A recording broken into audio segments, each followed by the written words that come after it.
Nabi kalau sholatnya ingin sempurna dimulai dari wudhu. Yang pokok dalam wudhu itu ada 4. Sisanya sunnah. Awas kalau yang 4 ini tidak sempurna maka batal wudhunya. 1. Faksilu wujuhakum, basuh wajahnya. Kalau disebutkan wajah dalam bab wudhu, itu tidak ada yang lain kecuali bagian tampak muka. Gitu ya. Kalau yang punya jenggot, itu termasuk janggutnya di selai-selai. Sifat wudhu cuma ada 3. 1, pakai keran. 2, pakai gayung. 3, air yang mengalir. Ya, seperti di sungai ada air mengalir itu nggak ada masalah. Tapi kalau menggunakan gayung atau semisalnya, Nabi itu diriwayatkan dalam hadis itu sangat menghemat air. Bahkan pernah beliau kemudian berwudhu, kalau kita kemudian hitung, itu hanya sejumlah Pak, seaqua gelas Pak, cukup. Atau yang kedua menggunakan keran ya. Kalau sekarang kita ada keran, contoh ini kerannya. Ya. Kerannya agak tinggi sedikit. Dan kita sesuaikan. Ambil airnya. Misal contoh, ghosala. Ghosala itu bukan ditumpahkan, ambil air, tumpahkan di tempat yang akan dibasuh ini. Yang telunjuk itu kemudian menghapus atau menghilangkan kotoran di sela-sela mata, contoh. Yang jempol menghilangkan kotoran di sela-sela telinga bagian belakang di sini. Ya.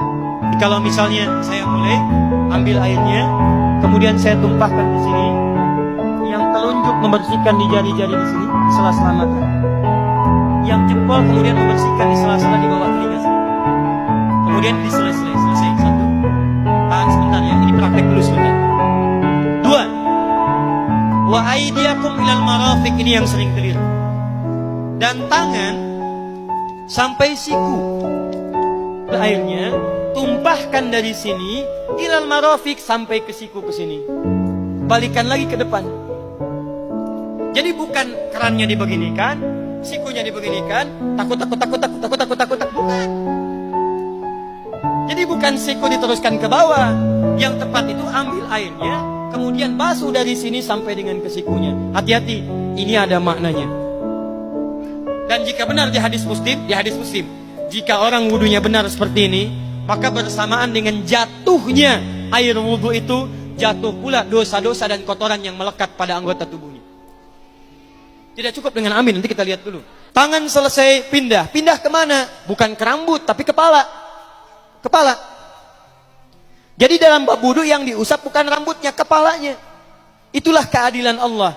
Kalau yang diusap kepalanya, semua manusia yang hidup pasti punya kepala. Tapi kalau yang diusap rambutnya, ada ketidakadilan. Karena tidak semua orang punya kepala, punya rambut. Tuh. Nah sekarang lihat sini. Ketika kita diminta mengusap kepala, bahasanya masaha. Masaha itu begini. Ini saya punten. Bismillah. Ini ya. Ambil airnya, tumpahkan, baru kemudian diusapkan ke kepala. Paham ya? Kalau yang ghosala, ambil, tumpahkan di tempat yang akan dibasuh. Tapi kalau masaha, hati-hati. Ambil airnya, tumpahkan, baru diusap. Jadi bukan diambil air, tumpahkan di kepala. Yang dibasuh kepalanya bukan rambutnya.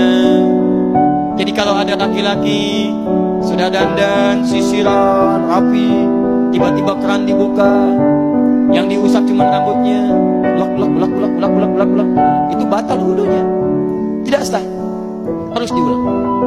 Terakhir kaki dibasuh sampai dengan bagian mata kakinya, dan ini tidak perlu saya terangkan karena mudah bagi kita untuk mempraktekannya. Tapi yang ingin saya jelaskan satu ini saja, perhatikan baik-baik. Yang 4 ini wajib wudu, tambahannya sunnah. Niat dimasukkan dalam wajibnya. Lihat sini. Kumur-kumur sunnah, telinga sunnah, istinsyaq sunnah. Yang 4 ini wajib. Tapi terlepas dari wajib dan sunnahnya, perhatikan baik-baik. Kenapa ini disebut dengan wudu? Dan hebatnya Al-Quran mengistilahkannya dengan toharah. Toharah. Apa itu toharah? Apa itu suci? Toharah. Apa itu toharah? Suci. Apa itu suci? Toharah. Ada taharah, ada nadhafah, itu beda. Kalau nadhafah bersih luarnya, tapi belum tentu bersih dalamnya. Bisa jadi luarnya bersih tapi dalamnya najis. Bisa. Hewan yang paling najis apa? Yang haram. Misal hewan tadi itu, hewan babi misalnya, bisa dibersihkan, dimandikan, disisir sampai bersih. Bersih tidak? Bersih, bersih. Tapi halal tidak, suci tidak? Tidak. Al-khinziru nadhifun walakinnahu ghairu tahir. Babinya bisa bersih tapi tetap tidak halal, tidak suci dia, tetap haram, tetap najis. Paham? Tapi kalau bersih luarnya dan suci dalamnya, maka kalimatnya berubah dari nadhafah jadi taharah. Taharah. Orangnya disebut dengan tahir. Kalau rajin dikerjakan disebut dengan mutatahhir. Wudu dalam Quran disebut dengan taharah. Seakan-akan memberikan pesan, maaf, orang yang wudu itu bukan hanya bersih fisik luarnya saja. Jadi kalau orang wudunya bersih, bukan cuma wajahnya yang bersih. Kalau wudunya benar, bukan kotoran di tangan saja yang hilang. Tapi mohon maaf, fisik dalamnya itu ikut suci. Fungsi tangannya jadi bersih, fungsi wajahnya jadi bagus, fungsi lisannya jadi bagus. Makanya kata Nabi, kalau orang benar wudunya bersamaan dengan air wudu yang menetes, maka tumpahlah kotoran-kotoran di bagian fisik-fisik tubuhnya. Jadi kalau kita benar wudunya kumur, masukkan, keluarkan, bersamaan dengan keluarnya air itu, maka kotoran-kotoran di lisan pun ikut keluar. Tangan dibasuh, bersamaan dengan dibasuhnya tangan, fungsi tangan yang kotor-kotor itu ikut hilang. Hadis Muslim. Makanya orang yang setelah selesai wudu dia berdoa, apa wudunya? Apa doa wudunya?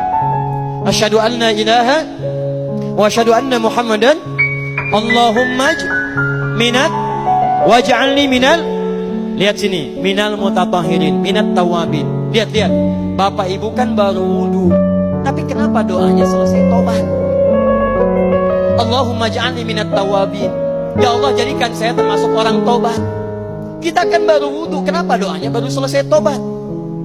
Sedangkan tobat itu mengakui kesalahan, menyesali kesalahan, dan berjanji meninggalkan yang salah, mengganti dengan yang baik-baik. Makanya kalau orang wudunya benar itu, begitu dia kumur-kumur, dia ingat kesalahan apa yang dikerjakan oleh lisan ini. Jadi begitu kemudian ditumpahkan airnya, hilang kotorannya. Maaf, yang suka mencela wudu, selesai wudu tidak akan mencela lagi karena tobat dari celaan. Makanya kalau wudu Anda benar, coba ingat-ingat, siapa korban dari lisan Anda yang tajam itu? Apakah ibu Anda yang pernah menangis karena lisan Anda? Apakah ayah Anda yang kecewa karena kalimat-kalimat Anda? Apakah tetangga Anda yang menjauhi Anda karena kata-kata kotor Anda?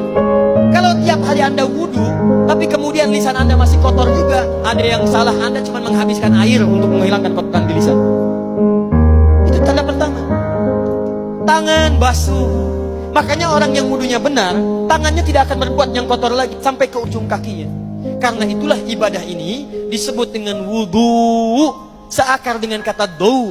Kata para ulama, mereka sebagian mengatakan dau artinya cahaya, dau artinya sinar, dau artinya al-husnu, baik budi pekerti. Kalau orang benar wudunya, bertambah sinar di tangannya, sinar di wajahnya, sinar di lisannya. Apa sinar itu? Di dunia sinar-sinar amaliyah kebaikan, sifat-sifat baik, di akhirat pancaran-pancaran kemuliaan. Satud'a ummati yaumal qiyamati ghurral muhajjalin. Akan dipanggil umatku di hari kiamat dengan banyak cahaya melekat di tubuhnya. Tangannya ada cahaya, matanya ada cahaya, wajahnya bercahaya, kakinya bercahaya. Cahaya apa itu? Kata Nabi, min atharil wudu, dari bekas wudunya. Jadi kalau kita benar wudunya, itu kita jadi orang baik. Ada cahaya kebaikan dalam diri kita. Itu yang disebut dengan tawabin.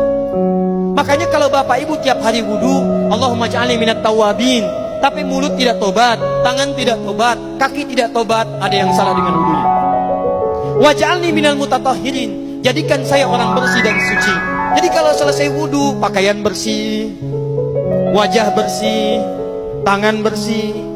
Ini pakaian bersih, pakai jas, pakai dasi, tapi tangan tidak bersih, korupsi juga, mencuri juga, menipu juga, ada yang salah dalam wudunya. Kalau kita bisa mengerjakan wudu ini dengan baik, maka naik status kita. Disebut sebagai, langsung oleh Al-Quran, disebut hamba yang dicintai oleh Allah Subhanahu wa ta'ala. Di Quran surah kedua Al-Baqarah ayat 222. Saya tutup. Lihat ayatnya, ujung ayatnya, di ujung ayatnya.